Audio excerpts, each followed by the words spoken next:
चलिए जानते हैं आज देश और दुनिया की तमाम सिलेक्टेड काम की और 50 महत्वपूर्ण बड़ी खबरों को केवल 10 मिनट में। मगर अभी तक इस वीडियो को लाइक नहीं किए हैं तो लाइक कर दीजिए। पीएम मोदी सरकार का लक्षद्वीप को लेकर एकदम नया और आक्रमण प्लान सामने आया है। अब वहां के मिनिकॉय आइलैंड पर भारत सरकार नया एयरपोर्ट और एयरफील्ड बनाने जा रही है। महाराष्ट्र में सीट बंटवारे को लेकर इंडिया गठबंधन में शामिल कांग्रेस, शरद पवार की एनपीसी और उद्धव ठाकरे की शिवसेना के बीच मीटिंग। बैठक को लेकर सूत्रों ने बताया है कि राज्य के 48 लोकसभा सीट में कांग्रेस और उद्धव ठाकरे की शिवसेना की 20-20 सीटों पर चुनाव लड़ने की चर्चा हुई है। वहीं शरद पवार की एनपीसी को 6 सीटें दी जा सकती है। इसके अलावा प्रकाश अम्बेडकर की पार्टी वंचित बहुजन अखाड़े को 2 सीटें दी जा सकती है। लोकसभा चुनाव को मद्देनजर देखते हुए असदुद्दीन ओवैसी ने अपनी अभियान तेज कर दी है। ओवैसी ने आम जनता को, खासकर मुस्लिम समुदाय को संबोधित करने वाली वीडियो को अपने अधिकार के मांग को लेकर सोशल मीडिया एक्स पर वीडियो शेयर किया है। इसमें अस्पतालों से लेकर दूसरी इमारतों का जिक्र करते हुए कहा कि आप सभी की जिम्मेदारी है इसको संभाल कर रखने की। समाजवादी पार्टी के अध्यक्ष अखिलेश यादव ने कहा है कि अयोध्या में 22 जनवरी को श्री राम जन्मभूमि प्राण प्रतिष्ठा कार्यक्रम में शामिल नहीं होंगे। अखिलेश यादव की तरफ से कहा गया है कि कोई जान पहचान वाला न्योता देने आएगा तभी वो कार्यक्रम में हिस्सा लेंगे। न्योता देने वाले को मैं नहीं जानता हूँ। यूपी के डिप्टी सीएम केशव प्रसाद मौर्य ने अखिलेश यादव को जवाब देते हुए कहा है कि विपक्षी की नजरों में खोट है तो आंखें की जांच कराए, राम मंदिर सबका है। 216 गाड़ियां 5 किलोमीटर लंबी काफिला राम मंदिर के उद्घाटन से गदगद अमेरिकी हिंदुओं ने निकाली रैली। उमा भारती ने कहा है कि परंपरा के कारण कांग्रेस दुविधा में है क्योंकि उसकी राम या राम राज्य में कोई आस्था नहीं है। कांग्रेस को मुसलमानों की भी कोई चिंता नहीं है, वो केवल वोट चाहती है। कांग्रेस बेगर न्योता के जाए अयोध्या और राम के सामने माफी मांगे, उमा भारती की सलाह। अरविंद केजरीवाल ने कहा कि मोदी साहब पाकिस्तान को बर्बाद कर देंगे अगर दोबारा सरकार इनकी बनी तो। इजराइल में बोले अमेरिकी विदेश मंत्री बिलिंग, हमास चाहे तो एक दिन में खत्म हो सकता था गाजा युद्ध, अभी भी मौका है। मोहन यादव के नेतृत्व वाली मध्य प्रदेश की नई सरकार को करीब 1 महीने होने वाला है। इस कम समय के कार्यकाल में ही मोहन यादव के एक्शन ने हिंदू में चाहत आहत को राहत तक पहुंचा दिया है। लोकसभा चुनाव से पहले लगा लालू यादव को बड़ा झटका। एलएफजे केस में राबड़ी देवी मीसा हेमा पर चार्जशीट दाखिल हो गई है। 4751 प्रश्नों की इस चार्जशीट में उन 2 कंपनियों के AK इन्फोसिस्टम प्राइवेट लिमिटेड और AB एक्सपोर्ट प्राइवेट लिमिटेड का नाम भी शामिल है, जिसके नाम पर पैसे का लेन देन किया गया था। लोकसभा चुनाव को लेकर देश में सियासी हलचल है। सबसे ज्यादा लोकसभा सीट होने के कारण यूपी पर नेताओं की खास नजर आती है। यूपी में समाजवादी पार्टी, कांग्रेस और रालेत के एक साथ गठबंधन के घटक दल के तौर पर चुनाव लड़ने वाले हैं। सपा ने चुनाव की तैयारियां शुरू कर रखी है। इसी कड़ी में लखनऊ में पार्टी का महामंथन भी हुआ। गोवा के होटल में अपने 4 साल के बेटे की कथित तौर पर हत्या करने वाली बेंगलुरु स्थित सीओ सूचना सेठ पुलिस की पूछताछ जारी है। हालांकि उसने पूछताछ में हत्या से इंकार कर दिया है, लेकिन बच्चे के पोस्टमार्टम रिपोर्ट से चौंकाने वाला खुलासा सामने आया है। रिपोर्ट से पता चला है कि लड़के की गला दबाकर हत्या की गई थी। अपराध कम से कम 36 घंटे पहले हुआ था। रिलायंस इंडस्ट्री के चेयरमैन मुकेश अंबानी ने नरेंद्र मोदी की जमकर तारीफ की है। वाइवेंट समिट गुजरात में बोलते हुए अंबानी ने कहा है कि वह भारत के सबसे इतिहास के सफल प्रधानमंत्री हैं। मुकेश अंबानी ने कहा कि जब पीएम नरेंद्र मोदी बोलते हैं तो पूरी दुनिया सुनती है। इतिहास के इकलौते प्रधानमंत्री हैं। हिट एंड रन कानून के विरोध में पलामू जिले के छतरपुर में ड्राइवरों ने राष्ट्रीय राजमार्ग को जाम कर दिया। इस दौरान पुलिस पर कई बार पथराव हुआ। पूर्व सांसद और विधायक अपने परिवार के साथ जाम में फंस गए थे। एम्बुलेंस तक को जाने का रास्ता नहीं दिया गया। इस रास्ते से स्कूल के जाने वाले छोटे छोटे बच्चे को भी परेशानियों का सामना करना पड़ा। सुबह 8 बजे से 10 घंटे के लिए रोड जाम कर दिया गया था। बताया जा रहा है कि सड़क जाम कर रहे ड्राइवरों ने नशा में था। ड्राइवरों के हमले में पूर्व सांसद के 2 गार्ड घायल हो गए हैं। कम से कम 3 से 4 बार पुलिस वाले को वहां से खदेड़ा गया। पुलिस पर हुए पथराव में कम से कम 4 से ज्यादा जवान घायल हो गए हैं। इस ड्राइवरों ने कई बसों के शीशे तोड़ दिए हैं। नशे किए हुए ड्राइवरों के आगे पुलिस की एक भी नहीं चली।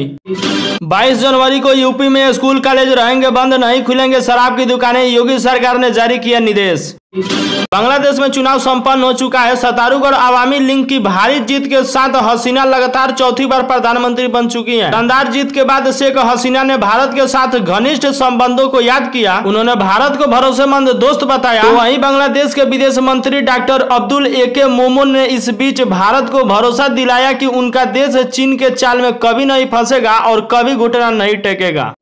बिहार के शिक्षा मंत्री चंद्रशेखर द्वारा अयोध्या राम मंदिर को लेकर की गई टिप्पणी पर सियासी बवाल मचा हुआ है। और शिक्षा मंत्री ने अपने बयान पर सफाई दिया है। उन्होंने कहा है कि वह सबरी के झूठे बैर खाने वाले प्रभु श्री राम के भक्त हैं। वे अहिल्या के तारनहार श्री राम को मानते हैं। लोकसभा चुनाव से पहले सरकार टैक्स पेयर को बड़ी राहत दे सकती है। 1 फरवरी को पेश होने वाले अंतिम बजट में नई कर व्यवस्था के तहत मौजूदा छूट को 7 लाख से 7.5 लाख रुपए तक किया जा सकता है। आपको बता दें कि अगर आपकी सालाना इनकम 7 लाख रुपए है तो उस पर 1 भी रुपए सरकार को टैक्स नहीं देना है। मगर अब 1 फरवरी को पेश होने के बाद 7.5 लाख रुपए तक अगर आपकी इनकम है सालाना तो आपको 1 भी रुपए टैक्स नहीं देना पड़ेगा। बताया जा रहा है कि बदलाव के लिए वित्तीय विधेयक पेश किया जा सकता है। मामले से जुड़े 2 अधिकारियों ने यह जानकारियां दी है। कांग्रेस अध्यक्ष मल्लिकार्जुन खड़गे और सोनिया गांधी को राम मंदिर के प्राण प्रतिष्ठा के लिए निमंत्रण पत्र दिया गया है। इसकी जानकारी अब खुद मल्लिकार्जुन खड़गे ने दी है। कांग्रेस अध्यक्ष ने बताया है कि मुझे और सोनिया गांधी को प्राण प्रतिष्ठा समारोह के लिए निमंत्रण पत्र आया है। हम लोग सही समय पर अयोध्या जाने को लेकर तय करेंगे। अगर किसी को अपने मर्जी से जाना है तो वह ऐसा करने के लिए पूरी तरह से स्वतंत्र है। कांग्रेस के कुछ नेताओं ने अयोध्या के बारे में जो गलत टिप्पणी किए हैं यह भी गलत बात है। किसी के धर्म और किसी के मजहब के बारे में कोई गलत नहीं टिप्पणी कर सकता है। अयोध्या में 22 जनवरी को होने जा रहे राम मंदिर समारोह से देश के सभी शंकराचार्य दूरी बना रहे हैं। आखिर इस नाराजगी का कारण क्या है? शंकराचार्य प्रधानमंत्री नरेंद्र मोदी से नाम मिलने से नाराज हैं या अपने विश्वदूतता रवैये के चलते खुद ब खुद आम लोगों से दूरी बनाते जा रहे हैं। उत्तर प्रदेश के अमरोहा जिले की एक दर्दनाक घटना सामने आया है। यहाँ एक घर में सो रहे एक ही परिवार के 5 बच्चे की दम घुटने से मौत हो गई है। 2 अन्य की स्थिति भी गंभीर बताई जा रही है जो अस्पताल में अभी भर्ती है। यहाँ के रहने वालों ने बताया है कि करीब 8 बजे उनकी पत्नी सहित उनके 3 बच्चे और 2 रिश्तेदार के बच्चे खाना खाकर सो गए थे। लेकिन उसके अगले दिन शाम 5 बजे तक वो लोग नहीं जगे। जब लोगों को कोई हलचल नहीं सुनाई दी तो उनके घर का दरवाजा तोड़ा गया। घर के अंदर का नजारा तो कुछ और ही था। घर में भर गया था धुआं। लोगों ने अंदर जाकर देखा तो परिवार के 5 सदस्य मृत्यु अवस्था में पड़े थे जबकि 2 बेहोशी के हालत में थे। रात में अंगीठी से निकला धुआं पूरे घर में भर गया था। जब लोगों ने दरवाजा तोड़ा तो घर में धुआं भर गया था। लोगों ने तुरंत पुलिस को सूचना दी। सूचना मिलने पर पहुंची पुलिस ने सभी को अस्पताल पहुंचाया जहां 5 लोगों को डॉक्टरों ने मृत्यु घोषित कर दिया जबकि 2 को गंभीर हालत में अस्पताल में भर्ती कराया गया है जिसका अभी इलाज चल रहा है। गुजरात की राजधानी में इस समय वाइब्रेंट गुजरात ग्लोबल समिट 2024 चल रहा है। इसमें रिलायंस जियो के चेयरमैन मुकेश अंबानी ने बड़ा घोषणा किया है। अंबानी ने कहा है कि गुजरात के ग्रीन एजेंसी क्षेत्र में अगले 10 सालों तक रिलायंस निवेश जारी रखेगा। साथ ही कहा है कि साल 2023 तक गुजरात की ग्रीन एनर्जी खपत का करीब आधा हिस्सा रिलायंस जियो उत्पादित करेगा। 24 कैरेट वाले सोने की कीमत प्रति ग्राम 6397 पर पहुंच गया है जबकि 22 कैरेट वाले सोने की कीमत 5865 रुपया प्रति ग्राम पहुंच गया है। गोल्ड के दाम में गिरावट देखकर लोगों के चेहरे खिल उठे हैं। वहीं अगर बात करें देश की राजधानी दिल्ली में तो 64 कैरेट सोने की कीमत 63,970 रुपया प्रति 10 ग्राम का है। फ्लिपकार्ट रिपब्लिक डे सेल जल्दी शुरू होने वाली है जिसमें ग्राहकों को धमाकेदार ऑफर मिलने वाली है। बता दें कि फ्लिपकार्ट रिपब्लिक डे 14 जनवरी से शुरू होने वाली है। कंपनी ने अपने प्लेटफॉर्म पर आगामी सेल इवेंट का एक टीजर भी प्रमोट कर रहा है। उन फोन की लिस्ट भी जारी कर दी है जो कम कीमत पर उपलब्ध होगी। तो आपके लिए सुनहरा ऑफर है। 14 जनवरी से सेल चालू होगी और 19 जनवरी को खत्म होगी।